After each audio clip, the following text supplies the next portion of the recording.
Buenos días. Estamos dándoles la bienvenida a nuestra quinta cápsula de gestión que será impartida en el día de hoy por dos queridos profesores que han compartido con nosotros durante mucho tiempo, diría varios años, en muchas de las actividades que hemos desarrollado con estos proyectos de la Unión Europea y Cuba. Se trata del doctor Joaquín Maruenda y del doctor Roberto Escarré, ambos de la Universidad de Alicante. Ellos nos van a hablar hoy sobre el análisis del comportamiento humano aplicado a la gestión, un tema muy importante en este ciclo que estamos ofreciendo de cápsulas de gestión.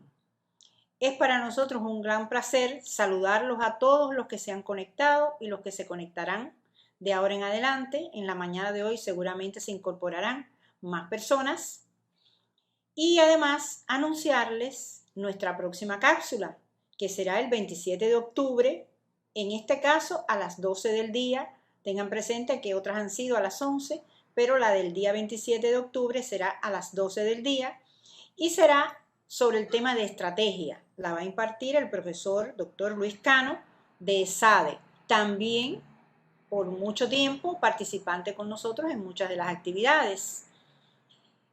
Tenemos también el interés de mantener otro ciclo, un nuevo ciclo de cápsulas de gestión, diríamos que el ciclo de invierno. Bueno, invierno para Europa. En Cuba, como decimos, todo el año es un verano, pero lo vamos a enmarcar en los meses de noviembre y diciembre. Queríamos preguntarles a todos ustedes y que nos manden sus sugerencias, sus propuestas sobre temas que serían de su interés tratar en estas cápsulas.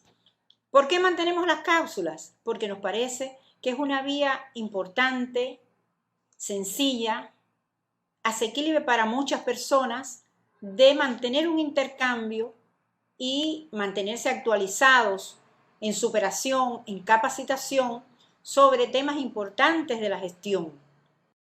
Bien, buenos días a todas y a todos. Un abrazo desde España. Hace ya mucho tiempo que no nos vemos, aunque en el pensamiento siempre tenemos cerca a nuestras amigas y amigos cubanos. Para Roberto y para mí es un placer poder participar en esta cápsula de gestión y trataremos en la medida de lo posible que la presentación que vamos a hacer sea lo más útil posible.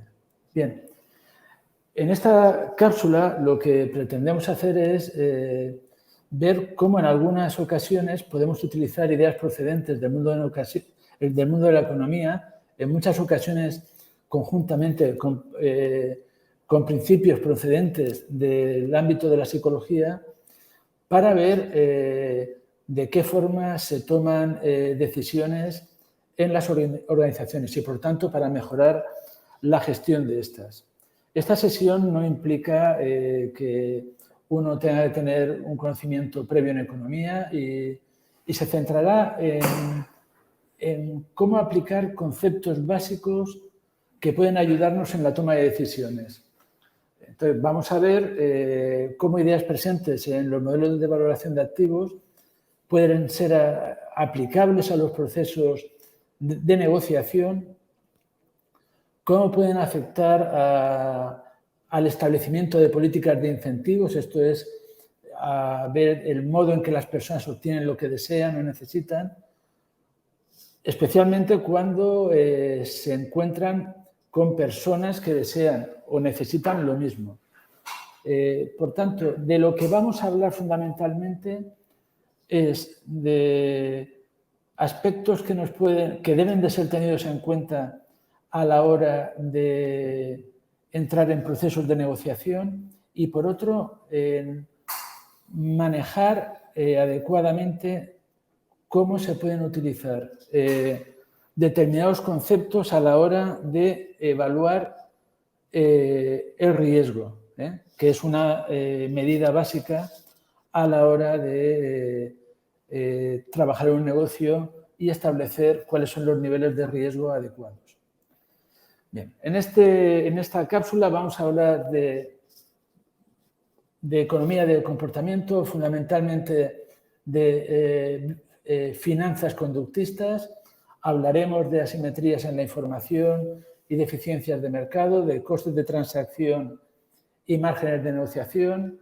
Haremos una breve revisión a la teoría de juegos y finalmente hablaremos de motivación e incentivos, y todo ello siempre pensando en aspectos que puedan ser razonablemente de aplicación directa. La economía del comportamiento lo que trata de hacer es aplicar la investigación científica en psicología para mejorar la comprensión en la toma de decisiones económicas y para entender mejor cómo esta evidencia empírica puede ayudar a entender cómo se forman precios en el mercado, cómo se alcanzan determinados beneficios y cómo se realizan los procedimientos de asignación de recursos. En lo que nos vamos a centrar es en cuál ha sido el impacto de esta combinación del mundo de la economía con el mundo de la psicología, especialmente desde la perspectiva de las finanzas conductistas, que fueron pioneras en este ámbito. Bien, uno de los pilares que hay en finanzas es la hipótesis de eficiencia del mercado. Esta hipótesis asume que los precios de cualquier activo incorpora toda la información relevante, por lo que en cualquier momento pueden considerarse estimaciones óptimas de su verdadero valor, es decir, que no se producen desviaciones entre el valor de un activo y su precio. Esta hipótesis está estrechamente relacionada con el supuesto de racionalidad de los inversores, del supuesto de racionalidad de los individuos, que asume que en el proceso de toma de decisiones los individuos tienen una capacidad ilimitada para observar y procesar la información disponible. Esto es un supuesto extremadamente exigente. Adicionalmente, la hipótesis de eficiencia está estrechamente relacionada con la especificación que se establezca en la relación rentabilidad-riesgo, ¿vale? Y por lo tanto es fundamental en esta relación, en esta modelización, entender el papel que juega el riesgo. Una consecuencia inmediata de esta hipótesis es la imposibilidad de predecir la rentabilidad futura. Esto es, la imposibilidad de predecir precios sobre la base de la información existente. No obstante, hay una amplia evidencia empírica que cuestiona que esto sea cierto, y propone diferentes alternativas. Una de ellas, la posibilidad de que el comportamiento de los individuos se aleje del supuesto de racionalidad. Y esta fue la base que utilizaron muchos economistas, que asumen que la versión extrema de racionalidad en la que se apoya la teoría financiera moderna es poco real. Y consideran que, de hecho, muchas personas a las que conocen tienen un comportamiento que no se ajusta a este perfil, a este modelo. En el mundo real sabemos que los individuos tienen una capacidad limitada para procesar la información y habitualmente utilizan reglas ad hoc para manipular, para trasladar la información que reciben en estimaciones de flujos de tesorería y para realizar valoraciones de activos, es decir, para tomar decisiones. Pues bien, las finanzas conductistas sostienen que determinados comportamientos que se observan en los precios de los activos son más fáciles de interpretar como desviaciones de su valor fundamental y que estas desviaciones están originadas por la presencia de inversores que no son del todo racionales. Así, las finanzas conductistas lo que hacen, como he comentado previamente, es analizar la influencia de la psicología sobre el comportamiento de los individuos que intervienen en el mercado y el subsiguiente efecto en el mismo, es decir, en los precios que se fijan en el mercado. Y estos precios no son más que la consecuencia de una negociación entre individuos. Lo que han hecho los economistas conductistas ha sido utilizar la evidencia existente en psicología, ¿vale? Y en esta disciplina se describen una amplia variedad de sesgos de comportamiento que pueden explicar potencialmente casi cualquier anomalía de valoración que se puede imaginar. Y es esta variedad de sesgos de comportamiento la crítica principal que los economistas ortodoxos han hecho a la inclusión de teorías psicológicas en el mundo de la economía o en el mundo de las finanzas, dado que se considera que permitir irracionalidad en los modelos abre una caja de Pandora de argumentos ad hoc que tienen poco poder predictivo fuera de la muestra que se esté considerando. Bien, nosotros lo que vamos a hacer en esta parte de la presentación es ver algunas heurísticas y algunos sesgos de comportamiento que se dan entre todos nosotros. Así que cuando yo hable de la gente, quiero que sepan que la gente somos nosotros. Es decir, el que suscribe también tiene sesgos de comportamiento. Bien, la primera heurística que vamos a ver es la de representatividad. La representatividad es la tendencia a crear estereotipos para formar juicios. Kahneman y Tversky, Kahneman es premio Nobel de Economía y viene del mundo de la psicología, demostraron que cuando la gente intenta determinar la probabilidad de que un conjunto de datos sea generado por un modelo B o que un objeto A pertenezca a una clase B, tienden a usar esta heurística, la heurística de representatividad. Esto significa que evalúan esta probabilidad teniendo en cuenta en qué medida A refleja las características esenciales de B. En la mayoría de los casos, esta heurística es realmente útil, pero puede generar sesgos importantes. Cada vez que yo les comente que el comportamiento genera sesgos, fundamentalmente los sesgos están relacionados con la percepción del riesgo que tienen las personas que toman decisiones. Entonces, si se toman decisiones en base a un riesgo y el riesgo está sesgado, la probabilidad de equivocación es muy alta, ¿vale? Un ejemplo de cómo funcionaría esta heurística sería ver cuál es el impacto cuando trato de realizar un análisis cuando considero el tamaño de la muestra que voy a manejar. En muchas ocasiones, una de las consecuencias de la representatividad es que una muestra pequeña se considera tan representativa como una grande. Un ejemplo sería el siguiente. Si hacemos 6 lanzamientos de una moneda con el resultado de 3 caras y 3 cruces, muchas personas pensarían que la probabilidad de cara y la probabilidad de cruz es el 50%.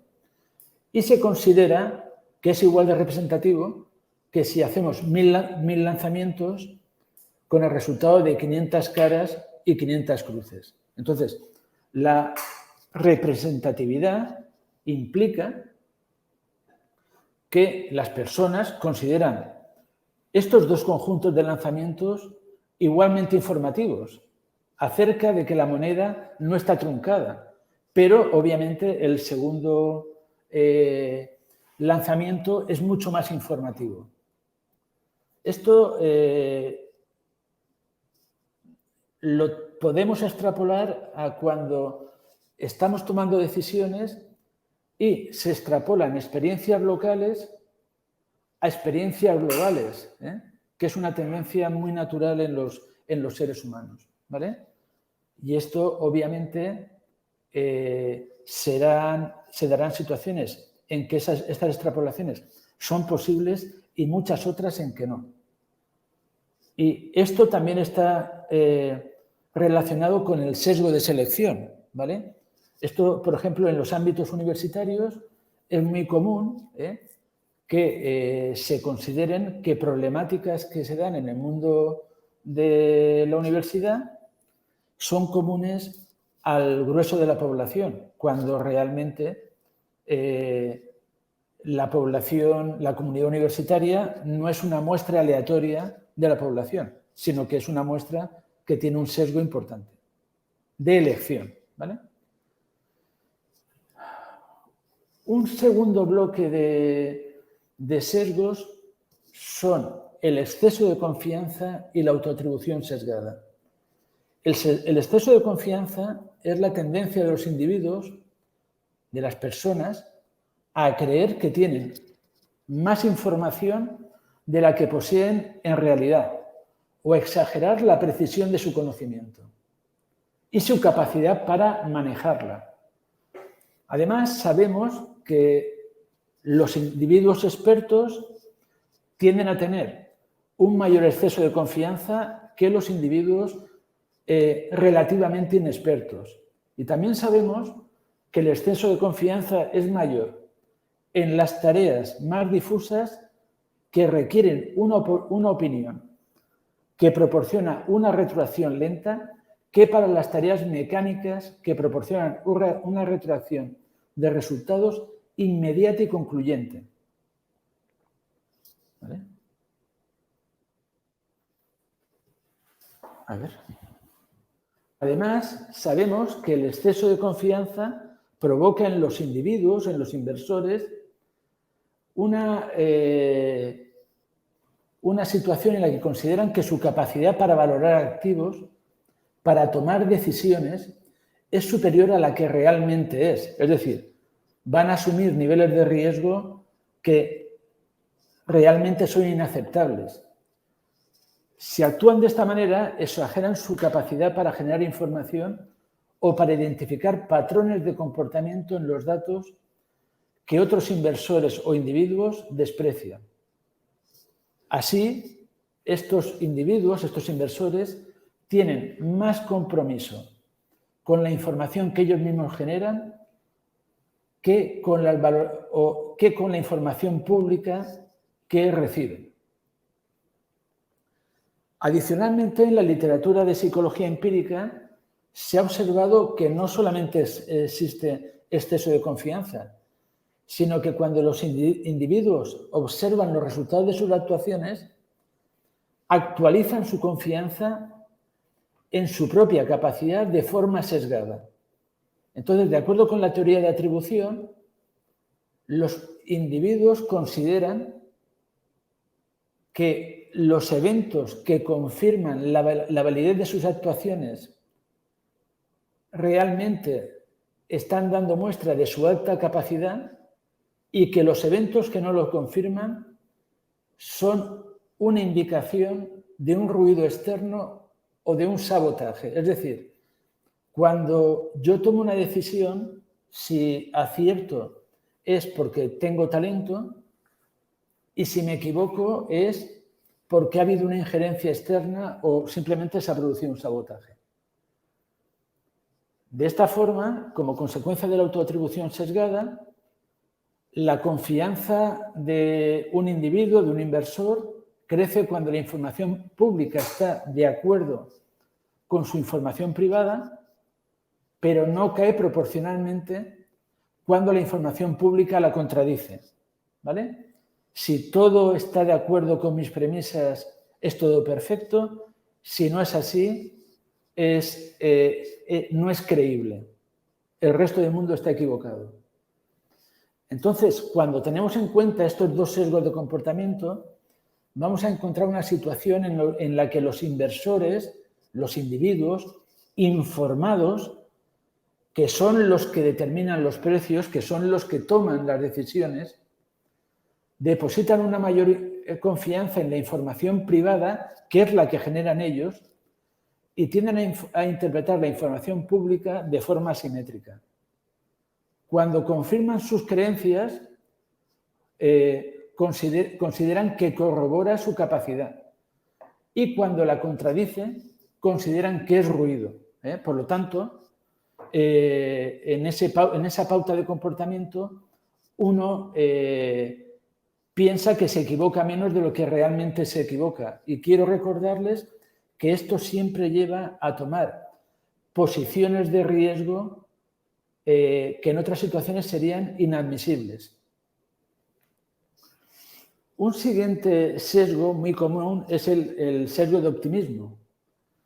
Mucha gente, la mayoría de la gente, incluso nosotros, pues exhibe una visión altamente optimista sobre sus habilidades y expectativas. Cuando se realizan encuestas, más del 90% de los encuestados encuestadas, piensan que están por encima de la media en aspectos como la habilidad para conducir, habilidad para llevarse bien con la gente y, por lo tanto, tener buenas habilidades sociales, sentido del humor, etc. Finalmente, el sesgo de optimismo lo que provoca es que la gente pueda llegar a pensar que tiene más capacidad de negociación, más talento de la que realmente tienen. Otro sesgo muy analizado en la literatura es el de conservadurismo. Y de acuerdo con este sesgo, las personas tienden a anteponer creencias previas a las ideas nuevas e innovadoras acerca de un tema en particular. Dicho de otra forma, cuando un individuo, cuando una persona revisa sus creencias previas, cuando actualiza toda la información, da más peso a sus creencias previas que a la nueva información. Un ejemplo sería lo que sucedió con Nokia. Nokia, que en los 90 era una empresa que lideraba el mercado de la telefonía móvil, creyó que solamente era necesario mejorar las características técnicas de su teléfono móvil, sin identificar la demanda de los atributos del smartphone que existía en el mercado.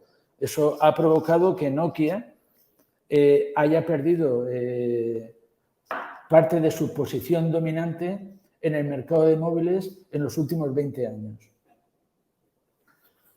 Este sesgo de conservadurismo, cuando hablamos de aspectos de negociación, se traduce en el respeto del statu quo, ¿vale? En ocasiones, en determinadas instituciones, en determinadas organizaciones, en diferentes empresas, es muy difícil establecer nuevas pautas de negociación porque siempre se parte del paradigma previo y entonces cualquier cambio, por pequeño que sea, se considera que es excesivo. Unido con el sesgo del conservadurismo está la perseverancia en las creencias. Y existe una amplia evidencia de que una vez que la gente se ha formado una opinión, tiende a aferrarse a ella excesivamente y durante mucho tiempo.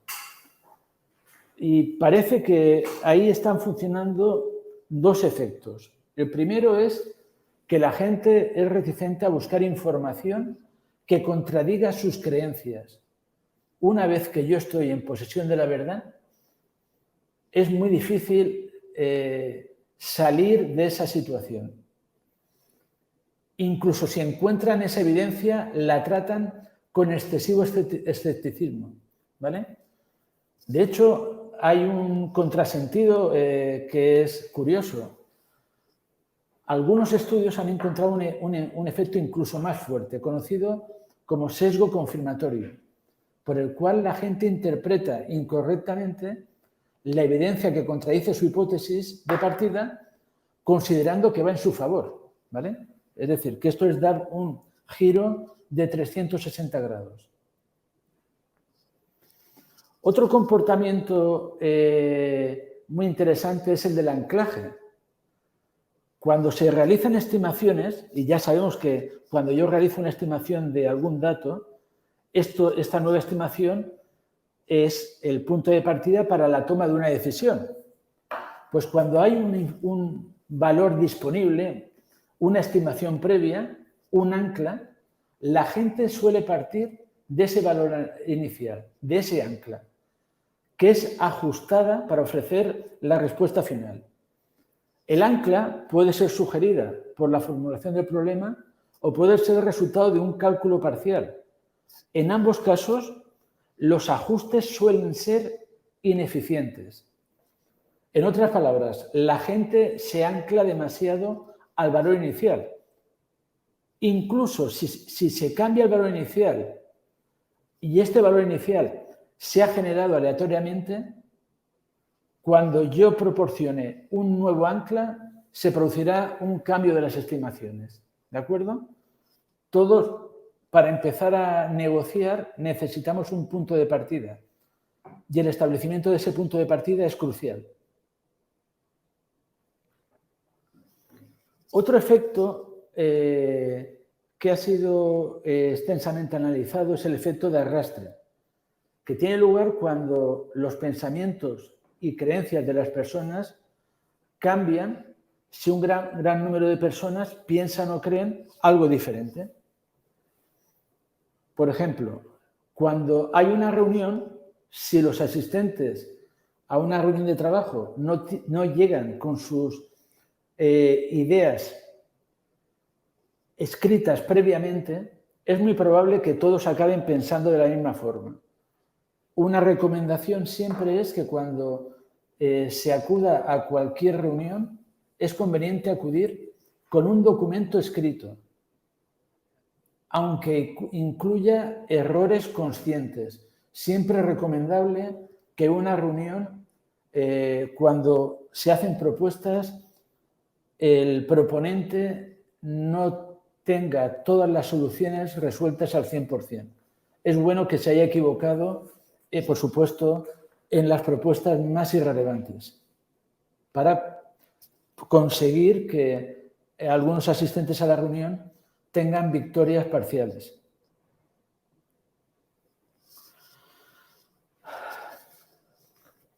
Otro sesgo que se ha analizado extensamente es el efecto de encuadre. Debido a este efecto, la gente puede reaccionar a una misma propuesta, a una misma elección, de diferente manera y, por tanto, puede cambiar su decisión dependiendo de cómo se presente, redacte la información. Existen evidencias empíricas de un cambio entre el 30 y el 40% de las preferencias dependiendo de la redacción del problema. Pero esto es un contrasentido cuando estamos bajo supuestos de racionalidad, dado que un principio básico de la elección racional es que las elecciones que se realicen deben de ser independientes de la descripción del problema, ¿vale? Entonces, un ejemplo sería el siguiente. Aunque las frases 90 pacientes han sobrevivido y 10 pacientes han fallecido en un hospital incluyen básicamente la misma información, la reputación de este hospital puede interpretarse de manera muy diferente según se utilice la primera propuesta o la segunda. Esto tendría efectos muy claros cuando se vayan a establecer primas de riesgo o pólizas de seguro.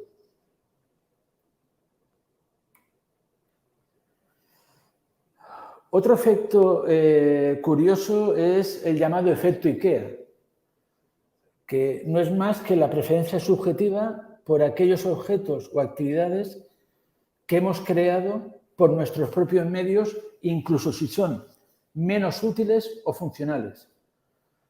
Algunos directivos no tienen en cuenta buenas ideas que han sido desarrolladas fuera de la organización, favoreciendo las posiblemente inferiores ideas que se han desarrollado internamente, ¿vale? Entonces, esto es realmente complicado cuando uno quiere llevar a cabo un cambio en la organización. Esto sería una especie de efecto anclaje y un efecto de conservadurismo.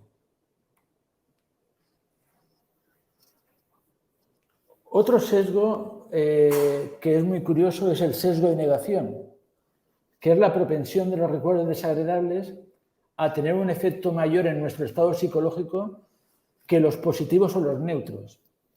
Un ejemplo podría darse entre los emprendedores. Los emprendedores pueden no repetir una segunda vez si han tenido una mala experiencia cuando decidieron montar un negocio por primera vez, incluso si han aprendido de ello y saben cómo corregir sus errores. Esto también ocurre entre las entidades financieras, por ejemplo, cuando van a financiar nuevas propuestas empresariales, en el caso por lo menos de la realidad española, suelen penalizar a propuestas de spin-off o de startup que han fracasado cuando realmente es más fácil que una propuesta empresarial inicial tenga un fracaso cuando es la primera experiencia que cuando es la segunda. Es mucho más difícil que los errores se repitan a pesar de que el ser humano es el único animal que tropieza 2 veces con la misma piedra. Otro efecto muy curioso es el efecto avestruz. Y esto no es más que la decisión de ignorar información negativa o peligrosa, incluso si es importante o necesaria para nosotros. Hay varios estudios que indican que muchos individuos inversores tienden a comprobar menos a menudo el valor de sus inversiones cuando la situación de los mercados es mala que cuando la situación de los mercados es buena. El efecto avestruz lo que nos lleva es a ignorar la existencia de problemas y aplazar la toma de decisiones. Es decir, cuando tenemos un problema en muchas organizaciones, una decisión habitual es enviar el problema al futuro pensando que el problema se resolverá solo, cosa altamente improbable. Este tipo de conductas es muy común en el ámbito de la gestión universitaria. Otro sesgo muy interesante es el de resultado, que consiste en juzgar una decisión en base a los resultados sin considerar los medios para lograrlos. ¿Vale? Es decir, yo quiero llegar a este resultado y me importa muy poco los recursos que utilice. Un ejemplo es si alguien obtiene un gran beneficio invirtiendo en hipotecas subprime, esto no quiere decir que esta sea una inversión segura y recomendable, lo que quiere decir es que esta es una inversión muy arriesgada. Vender jamón en un país musulmán puede ser altamente rentable, pero simplemente es muy arriesgado, ¿vale? Es decir, que siempre se tiene que medir adecuadamente las cosas que se desean hacer. En relación a este sesgo, como comentario, en el ámbito universitario hay muchas veces que se quieren realizar nuevas propuestas curriculares. En el ámbito universitario siempre se quieren hacer nuevas propuestas sin considerar cuáles son los medios necesarios para llevarlo a cabo. Lo mismo ocurre cuando se quieren plantear nuevas líneas de negocio o cambios estructurales en cualquier tipo de organización humana.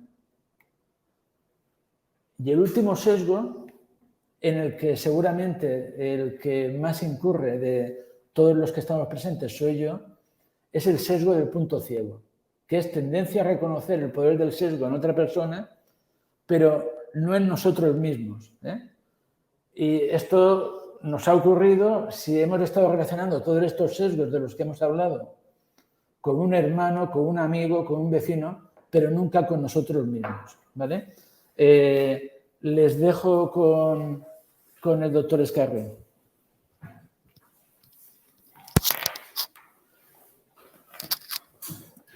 Bueno, muchas gracias, Joaquín.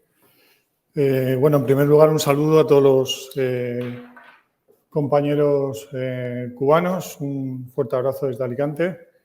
Y, por supuesto, también muchas gracias a la FMD, a Jean-Baptiste y a María por organizar estos momentos, estas cápsulas de gestión y darnos esta oportunidad, ¿vale? Bueno, pues voy a seguir con lo que estaba comentando Joaquín. Voy a hablar de otros conceptos que provienen de la economía y que son interesantes desde nuestro punto de vista en la gestión, ¿vale? Entonces, en primer lugar, voy a hablar de simetrías de la información y eficiencias de mercado. Esta es una teoría que propuso Joseph Stiglitz, que es un economista norteamericano que le dieron el premio Nobel en el año 2001, ¿vale? Que se distingue por ser uno de los más grandes críticos a la globalización, ¿de acuerdo? Entonces, él tiene una teoría económica bastante extensa en distintas áreas. De hecho, llegó a ser economista del Banco Mundial y ha tenido distintos puestos de responsabilidad a nivel político en el Partido Demócrata en Estados Unidos. Pero, como digo, es una persona bastante, vamos a decir, contestataria dentro del ámbito de la economía actual, ¿vale?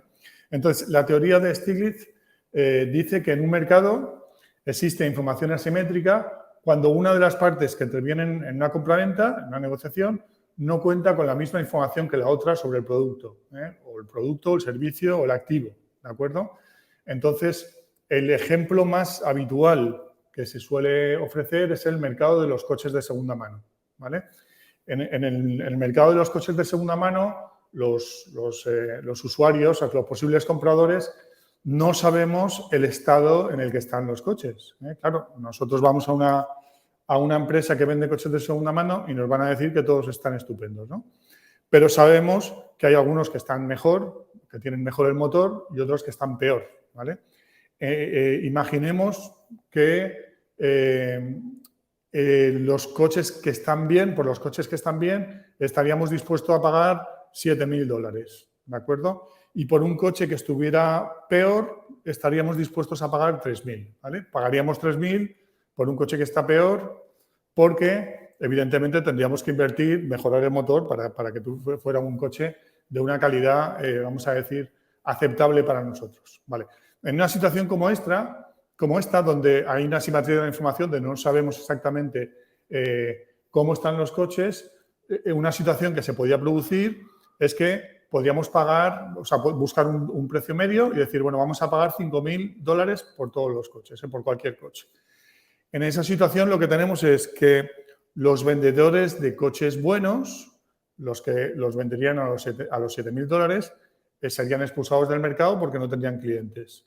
Y los vendedores de los coches malos, los que los venden a 3.000, bueno, pues conseguirían vender todos sus coches y de alguna forma les vendría muy bien esta situación, ¿no?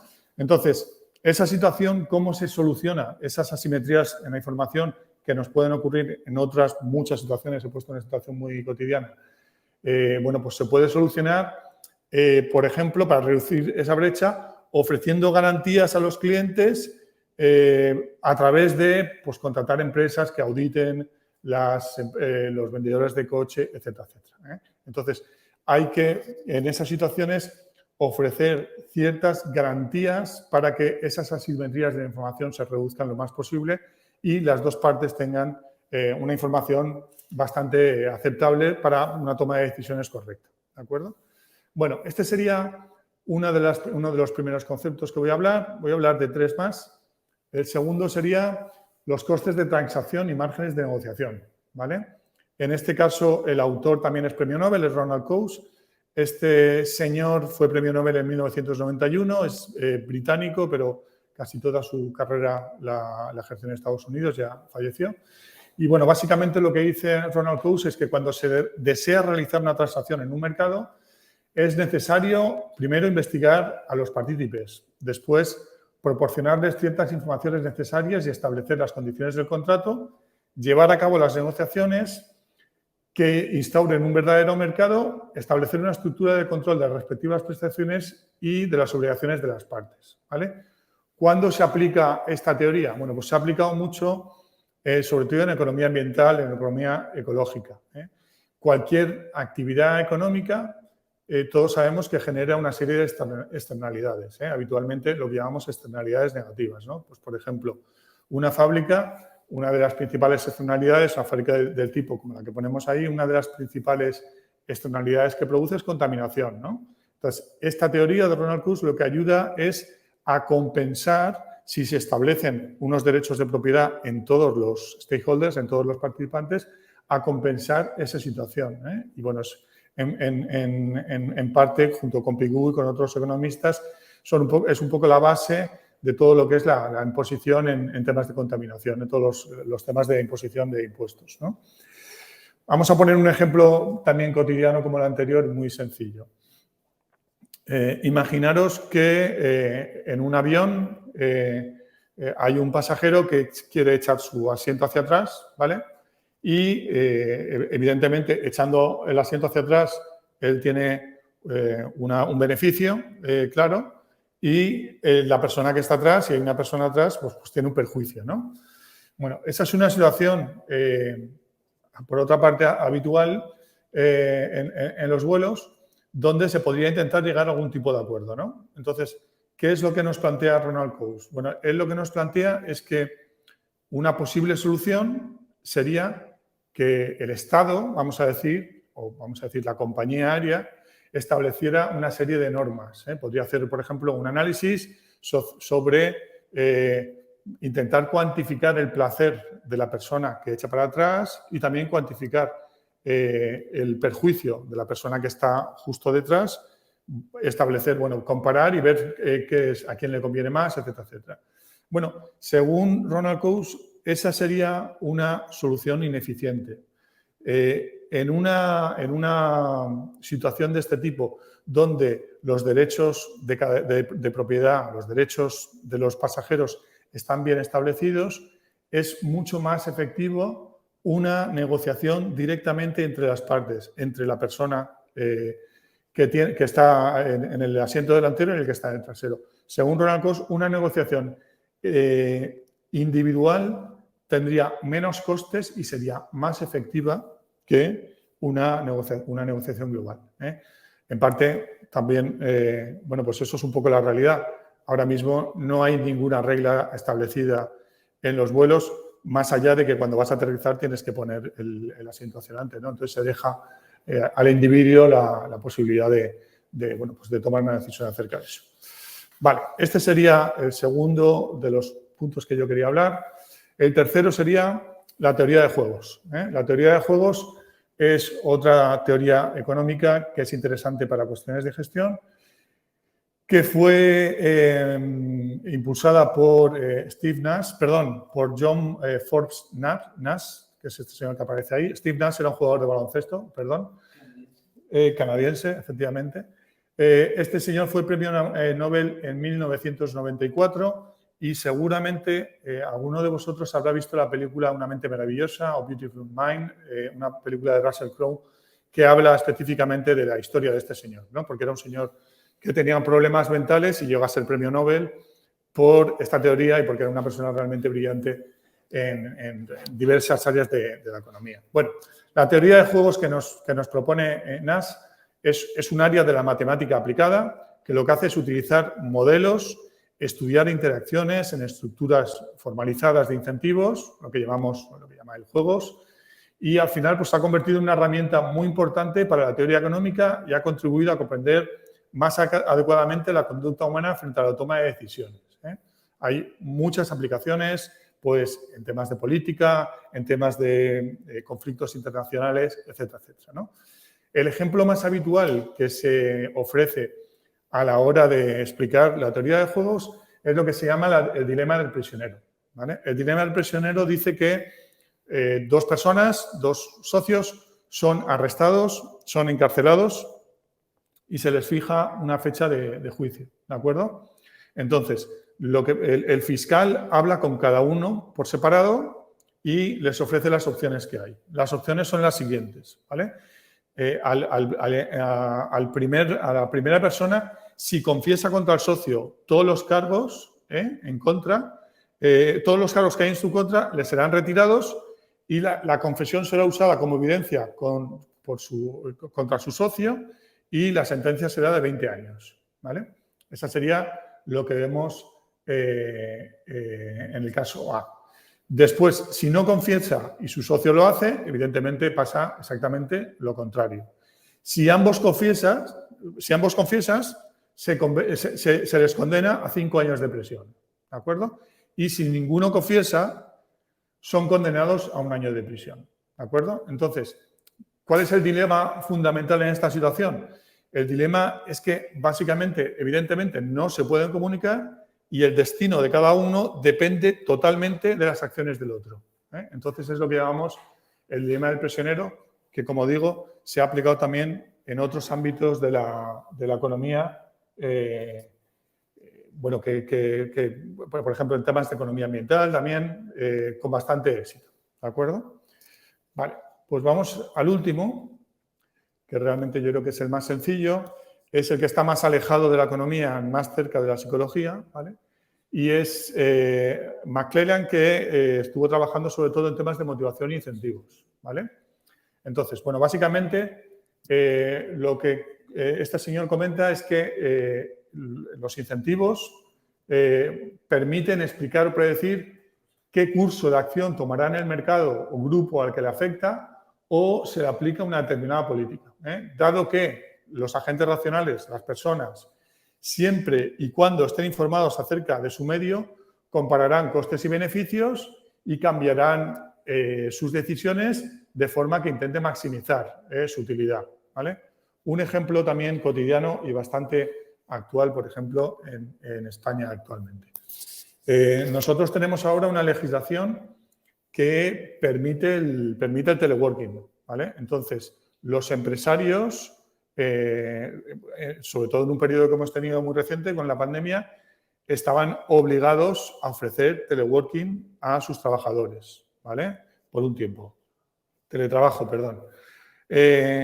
Algunos empresarios ha llegado un momento que pensaban que sus trabajadores eran mucho más productivos de forma presencial que de forma de teletrabajo, ¿de acuerdo?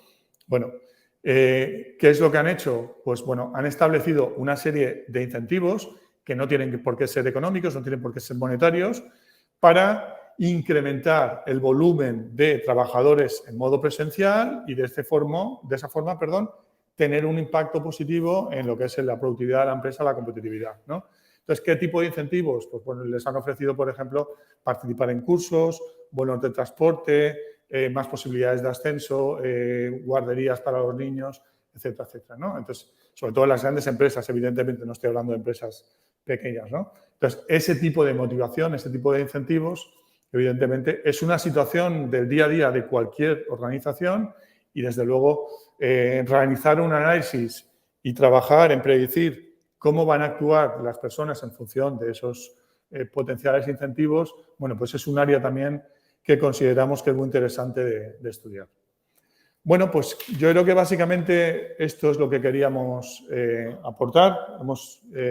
Como decíamos al principio, Joaquín ha hablado al principio de temas de heurística y de sesgos, que le hemos dedicado mucho tiempo porque considerábamos que es una parte absolutamente aplicable y muy cotidiana para todos. Después yo he estado hablando de asimetrías de la información, he estado hablando también de costes de transacción, motivación, incentivos y teoría de juegos. Esas son las 5 áreas en las que queríamos comentarles brevemente. Y bueno, por nuestra parte, yo creo que nada más. Estamos a su disposición. Si tenéis alguna pregunta o alguna cuestión, pues estamos encantados de contestar. Si no, pues bueno, muchísimas gracias por la atención y bueno, que paséis un excelente día. Muchas gracias. Sí, muchísimas gracias y buenos días a todos. Me gustaría dar las gracias a nuestros 2 ponentes por esta sesión muy interesante. Pienso que hemos aprendido mucho sobre el análisis y sobre todo la explotación de la información, sea cuantitativa o cualitativa. Y interesantísima para mí y muy útil la presentación de las precauciones que tenemos que tomar al analizar de los datos. En otras palabras, nos enseño una vez más la diferencia entre datos, eso es cifras o datos en bruto, sin contextualización, sin precaución, y lo que es la información valiosa. Las cifras o los hechos no son significativos como tales. Lo valioso es el análisis que podemos hacer de ello. Y hace falta cuidado, sutileza y mucha experiencia para no dejarse engañar por las cifras y por las estadísticas. Y debemos ser conscientes de que siempre hay más de una interpretación para una cifra determinada. Y es precisamente aquí donde el rigor metodológico del experto marca la diferencia y nos permite evitar los sesgos y tomar decisiones relevantes. Pues gracias una vez más por las perspectivas que nos han presentado y la explicación de los sesgos cognitivos más frecuentes. Estoy seguro de que serán muy útiles tanto en nuestro entorno profesional como en nuestra vida personal para evitar el más posible decisiones incorrectas. Y sin más tardar, les invito a la siguiente conferencia de gestión que concluirá este segundo ciclo. La impartirá el profesor Cano, bien conocido por muchos de nosotros por su larga colaboración con los profesores cubanos. Es profesor de la Escuela de Negocios ESADE de Barcelona y presentará el tema de su próxima conferencia y verán que nos quedaremos en un tema relacionado con la presentación de hoy, ya que el profesor Cano hablará sobre el uso de los datos para construir la estrategia. Una vez más, muchas gracias a todos los compañeros cubanos, todos los colegas cubanos y todos los amigos cubanos por estar con nosotros. Hasta la próxima cápsula que tendrá lugar en 2 semanas, el día 27 de octubre. Gracias y hasta luego. Si estáis interesados en la relación que hay entre los datos y la estrategia, os espero el próximo día 6 de octubre. Soy el profesor Josep Lluís Cano, profesor de la Escuela de Negocios ESADE en Barcelona, España. Llevo toda la vida trabajando con análisis de datos para la toma de decisiones. El próximo 6 de octubre vamos a ver primero los grandes cambios que se están produciendo en cuanto a transformación digital e industria 4.0 y las implicaciones que van a tener sobre la toma de decisiones en las organizaciones. En muchas organizaciones, los directivos y directivas utilizan datos para tomar decisiones, pero debemos ir un poquito más allá. Este ir más allá significa cómo tenemos en cuenta los datos para la formulación de la estrategia, cuáles son aquellos datos que realmente son relevantes y cuáles no, y todos aquellos que son relevantes, cómo los debemos analizar. Durante la sesión intentaré compartir con vosotros distintos ejemplos para hacer la aproximación de qué datos son los que debemos tener en cuenta para tomar decisiones. He sido un privilegiado de poder venir a Cuba durante muchos años y he formado a muchos directivos, directivas y profesores y profesoras. Espero compartir esta sesión con vosotros. Hasta pronto. Un fuerte abrazo a todos.